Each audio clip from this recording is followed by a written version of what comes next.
really like the whole game changed into like Bjell's entire base is like on the other side of the map. And yeah. Lurkers, while they're burrowed, they're cloaked units. They cannot be detected. Observer control is important. And engaging that kind of position, like you talk about controlling that space, is why Lurkers are so powerful in this matchup. So, going to be going into Dust Towers here for set number 2. If Bjell can win this one, he will take the best of 3. And Dust Tower is a pretty interesting map. You know, it's got that backdoor base. Bjell should be pretty happy to just macro up on this map and go head-to-head once again with Trust. So, guys, we're going to jump straight into that game right now.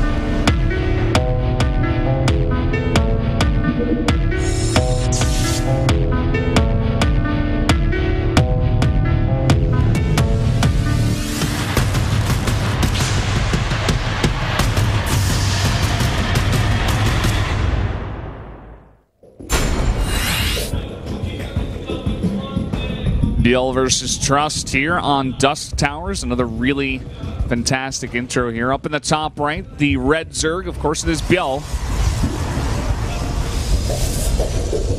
And to the bottom left, in blue, his former teammate, it is Trust.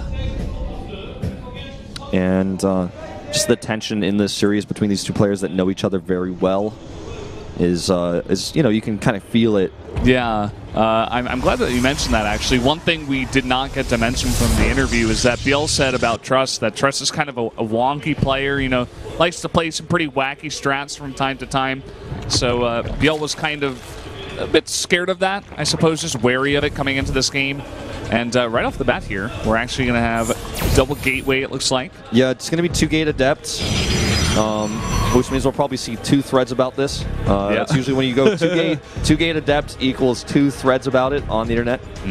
And well, people are going to be upset. Oh, you went adepts. I know there's like already some guy on the internet like, remember last game when Trust made adepts, but we didn't really commit with them? Like, that's why he lost. Like, it wasn't about the lurker control. He didn't use the Protoss OP unit, so that's why he lost, of course. Like, some guy right now is going like, see? He made 2 adepts right from the beginning because he knows. No, it's a quite powerful opening, and the Adept itself, actually, for those of you who have not played Protoss, is actually quite a very difficult unit to control. You know, you make a shade of it, and you send it out. Now, you control the Adept itself and the shade. You can control them together or separately. You can cancel the shade, which means the Adept will not teleport to the shade. See, the Twilight Counter here could be DTs or Adept attack speed. We saw this, actually, Trap versus Shine yesterday. It was a very aggressive Adept opening into DTs as the follow-up, because, you know, the Zerg is like, oh, God, there's a bunch of Adepts in my base, and I got to deal with all this. The first thing they're not thinking about, of course, is detection, and that's the follow-up. That's the first thing they're not thinking about. Yeah, the first thing they're not, the last thing they're thinking about. Thank you, Wolf. But the second thing they're not thinking about is their ex-girlfriend at that moment in time. But the first thing is Adepts. Or, excuse me, DTs. Now, this is what I'm talking about. You can control the Adepts while the shade is moving. And if the units go and chase your shade, then you just cancel the shade. Yeah. So they're already killing quite a few drones here, stopping a lot of mining. Nice micro here, and Bjell actually going to save that last drone at this base. The Adept is going to go down, so it is going to take away a lot of power from this. Just one Adept. You need 2 to one-shot a Ling or a drone. And this actually, losing these Adepts really weakens the position of Trust, because he's also going for an Adept, it looks like aggression, follow-up with a timing attack perhaps oriented around these resonating glaives, the attack speed upgrade. So this is something that will be difficult for Bjell to scout, but he killed some of the Adepts already, which makes his position a lot stronger. It's just the first step in stopping this. He's got a pretty nice, not the best economy back at home, but he's up at 35 drones, you know, slowly but surely. Looking to drone up here, going to add 7 more. And he knows that there's no anti-air in the space at the same time, so got the Overlord just floating by, seeing what's what in the Protoss base. Now, he wants to deny this base. Killing this probe would be huge. I think he probably could have even committed there, but he decides not to.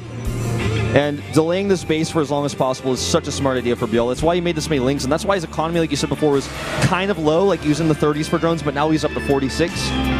And these lings are giving him a lot of power here to continue to deny this base. Yeah, it's just really smart to go into that, a bunch of lings and speed, because you can deny the third base. You get so much map control. And at the same time, he's getting a full scout, so he knows 100% what his next move is going to be in response to what Truss is doing. Yeah, so a Baneling Nest coming up here again. Biel seems to like this as a response to the Adepts. As we saw him build it last game, it didn't ever come into use. But, you know, seeing it twice like this means it's no longer a coincidence. He's actually adding this in as kind of a standard response. Stu did not make Banelings in his match last And you know how that story went. Yeah. In a different matchup, but, you know, Baneling's a good unit. You need Banelings. Yes. And, yeah, it's definitely an interesting idea. If you can get Baneling speed, or even just keep them in your base on creep, should be able to do a number to these Adepts. The Adepts are not that fast. Yeah, and like, for example, if you had Banelings here, the Adepts could not push forward this quickly. And it also, if a Shade goes into your main base, all you have to do is sit Banelings on the Shades. Yeah. And then the Shades have to be canceled, or they're just going to teleport to their doom. So it's definitely an interesting concept. He had a huge commitment to the attack speed, which is why these Adepts are so scary right now. 3 Banelings being morphed. Oh man, I don't know about this. He like actually committed so much. That was scary. Like, yeah, he was going straight for the drones. He doesn't even care about the lings here. He's just like, okay, I want to get some damage done to your economy. I know that I kind of have to catch up here, and the lings are going to be easy to deal with in the future because he does have such a does have such a high adept count in his army already. Now, contrary to what you may have read on the internet, the Adept is a light range unit that, as the longer the game goes on, especially with dealing with units like Lurkers, for example, might not actually end up being the best late game army unit. You're going to need some AoE, you're going to need some support. Charge Zealots, are going to come and support them with base harassment, things like this. But Truss committed a lot of gas to this attack speed. That killed him like, what, 1 drone, then he ran away? It was not a very successful build so far. He's transitioning the Phoenixes to take Mutalisk out of the equation. Like, don't build Mutalisk. It's basically like, when you see those Phoenixes, you go, maybe get a drone or two, but okay, he cannot build Mutalisk. That's like not an option right now.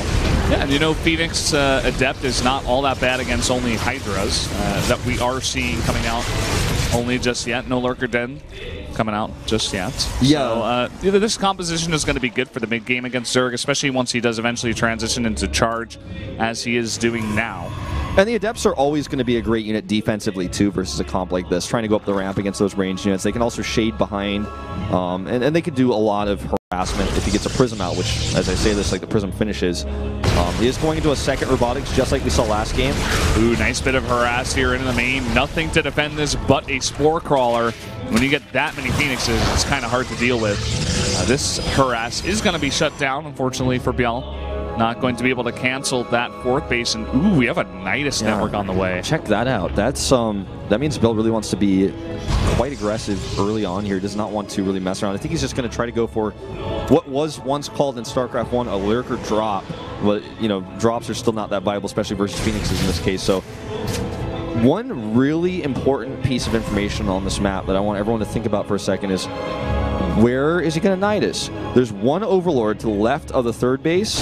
That Overlord is so important right now. If he had killed it, this would be a totally different game right now because the Nidus is less viable, and he has to have a unit nearby. He may just Nidus the front as well if that Overlord dies, but it's just so important that he hasn't seen that. This is another one of those things that going Phoenixes brings to you in terms of utility. You clear out over all the Overlords, you clear out any scouting ability from the Zerg, and he kind of missed that one, as you were saying. Oh boy, Truss almost doing a repeat of last game, throwing away all of his Phoenixes, but this time he's paying attention. That's right. So, just looking at the situation here, this push across the map is quite scary. He's just going to Nidus the front. He's not even going to try to use that Overlord. He doesn't want to show his cards just yet. He's just going to simply use this for reinforcing power. Now, the Queens will come with this most likely. The Observer's highlighting that because the Queens can keep the Nidus alive with Transfuse. They're not exactly the best unit to have in your army. Oh. And he's going to Nidus here at the same time. He can actually go between Niduses. Yeah, this is actually such a cool idea. He can really split up this Protoss army. And we are going to have the lifts coming in. Some Banelings actually rolling through. Going to roll into a bunch of Archons. Not very effective there. This is only Roach Hydra. No Lurkers in the mix. Yeah, where are the Lurkers? They must be in the Nidus, but they're not coming out of here. Now he's going to just teleport from this base to the Protoss' base. And this Nidus network was not dealt with, and they're just going to stream out here. Now, the other other thing is, if Trust doesn't deal with the other Nidus, by the time his army gets home, guess what? Those Hydralisks are going to go back to the third base. Yeah, and they actually have a bunch of units already at that third base. Trust is going to have to split up his army. He loses his backdoor base. He does, thankfully defend that fourth base, but still having a bit of a problem here in the back door of his base. Biel's just going to engage this because it's pure Hydra versus Phoenix Immortal. So he kills a few Phoenixes, escapes. Now this back door will be destroyed, so he cannot actually teleport back to that base anymore. But what a really cool play here. Basically using Nidus like it was only used occasionally in StarCraft 1 is actually simply a teleportation technique rather than, like something that you would use to all in your opponent. And he's going to do it again because Nidus networks are impervious to damage while being built. He's just going to keep opening up a back door. Yeah, and look at this. Storm, not enough energy on those High Templar to deal with all the roaches that are coming in. Just trying to tunnel through here and get into that back line. A bunch of the High Templars do go down, some of them morphing into Archons, but still having a really hard time dealing with these roaches. Yeah, this looks to be the beginning of the end here. For Trust because he's taking too much damage. He has no transition point. He's making pure Immortals to deal with this, but there are lurkers on the map. The lurkers finally making some of those. One of them does go down, and he does have an observer in position, but he's taking so much damage to his front line. Really only Immortals left over. A nice warping, though, in the back here is going to push Biel back to his base. Yeah, Biel has a huge army, but not all of it is together, so he needs to be careful about throwing units away for free. That Nidus is still available in the backdoor base. Well, he's making it now, so it doesn't look like Trust has any vision of this coming down. And, in fact, he could get back there into that tech, into the main. He could send some Lings in there even. This is so important. He finally starts dealing with this detection back here, because that was the big deal. That was what unlocked this opportunity in the first place. Now, units come over here, but guess what? He's going to get on the high ground back here behind this base, and he's going to kill this pylon. He can put lurkers up here, and he can hit that mineral line, and that's going to put Trust on one mining base, and Biel's taking more bases. Yeah, this is part of the reason why you take the other fourth base generally. I guess you wanted this fourth base to be a bit closer, but you can see some of the weaknesses of taking this one. You could have your mineral line shelled, still no vision up here, up top. And we do have another Nidus Changelings in the main, and he still hasn't dealt with them. Yeah, and because of he can make Overseers basically, that's always going to be a threat, that's always going to be a problem. Biel is not using Nidus as an all-in, he's used it as a strategy, as like basically an extra tool. Super, super cool. He obviously came prepared today, and I think this may be the last fight. So not only do have some Zealots pushing through, and actually the Archons and the Immortals sticking with the army, so more Zealots coming through. It's just such a long walk across the map, especially when Biel has not been spreading creep across the map, so he's been relying on these Nidus, so the reinforcements trickle in slowly. I feel like a big switch to Mutas would be beautiful right now. He has so much money. He's making 26 more roaches versus pure Immortal. I think he's having a bit of tunnel vision, like, I got this, the game's over, I just keep attacking him until I win. I have a Nidus, I can keep reinforcing, but I think a switch to Mutas would be just so powerful right now, but he doesn't have the tech for that. I believe he canceled the Spire like last game. Yeah, he doesn't have a Spire. Look at this. I mean, I'm not sure if it's on camera. There we go. All the lurkers are still not dealt with. 9, 11 probes, 12. He couldn't mine here for so long. Nidus lost a nice portion of those probes. He can't kill the Nidus while it's morphing, That's one of the reasons why the Nidus is so powerful in Legacy. You cannot kill it while it's morphing, while it's building. This base is going to go down for free, and then he can actually walk back to his Nidus and then teleport into the main. Look at the army of Trust, totally out of position, dealing with those lurkers. Biel is just running circles around this guy, man. Making it look easy right now in ZVP with this Nidus play. This is really cool. We're seeing some innovation here. GG. Biel takes the 2-0 and will advance. Trust is not out. He will go to the loser bracket. Yeah, so he's got another chance, but Biel, the obvious favorites here, coming through and smashing Trust 2-0. Now, we've only had 3 best-of-3s in Star League now, but Biel is the first favored player, the player that people expected to go through, who actually did go through and win this. I feel like Trust did not play a bad series. He just definitely struggled to deal with Biel's aggression. His multitasking failed him at times. Yeah, but there is some promise, I'd say. He's definitely going up against one of these veterans who obviously showed some really fantastic play and technique in that game. Terran's got a bunch of drops. The Protoss has got the Warp Prism. Biel's like, hey, we got the Nidus network. Don't forget about that. And he used that to get into the back and do that damage. Guys, we're going to have the interview now with Biel here and Tiangong.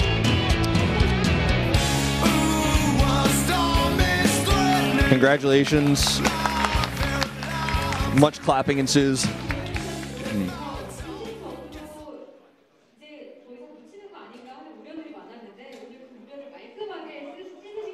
A lot of people worried about you with the new expansion. Like, was he going to be as good as he was in Heart of the Swarm? When he showed that, yeah, I'm still good. I tried to play comfortably inside the booth. And I was really confident because I prepared well for today's match. I had confidence in my strategies.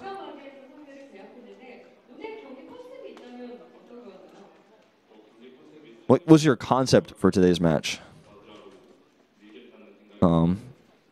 So I wanted to use roaches, and basically he just wanted to out macro his opponent using roaches to do that and be super greedy.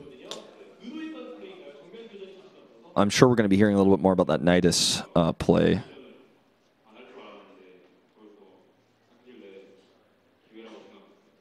He didn't expect Trust.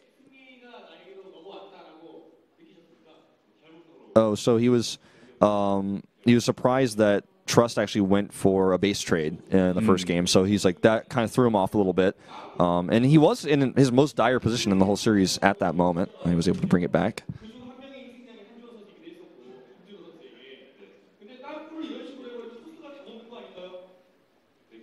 So now they're talking about the Nidus. We knew it was coming, Wolf.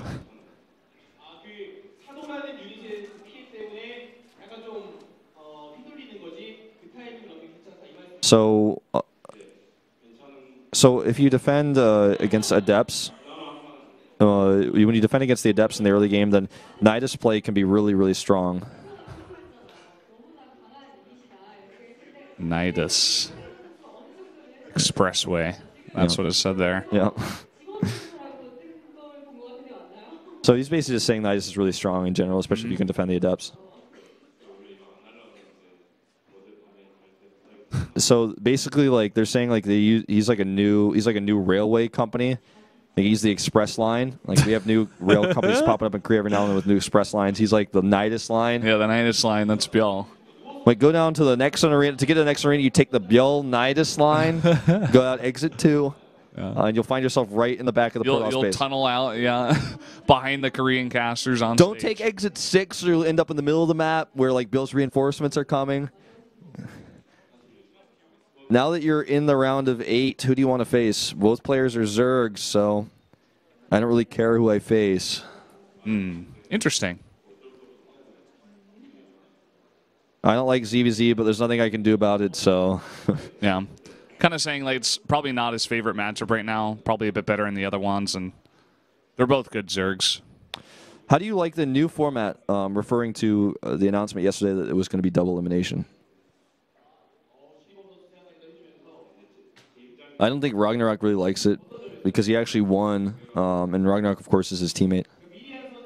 And the losers get another chance, so he doesn't think his teammate Ragnarok would really like it that much. It's always a bit of an awkward thing when you change a format in the middle of a tournament. Sometimes these things are required, but... And he's saying, obviously, Sue and Innovation really like it. Yeah, they get a second chance, man. Who wouldn't love it?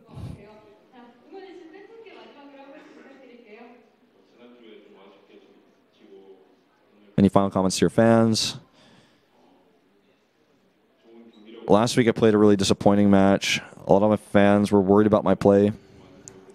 I'm happy that I won today and showed better games for the fans. I'll do my best to show good matches in the future in the round of 8. Yeah, he was reading off that script, man, the Korean StarCraft player script.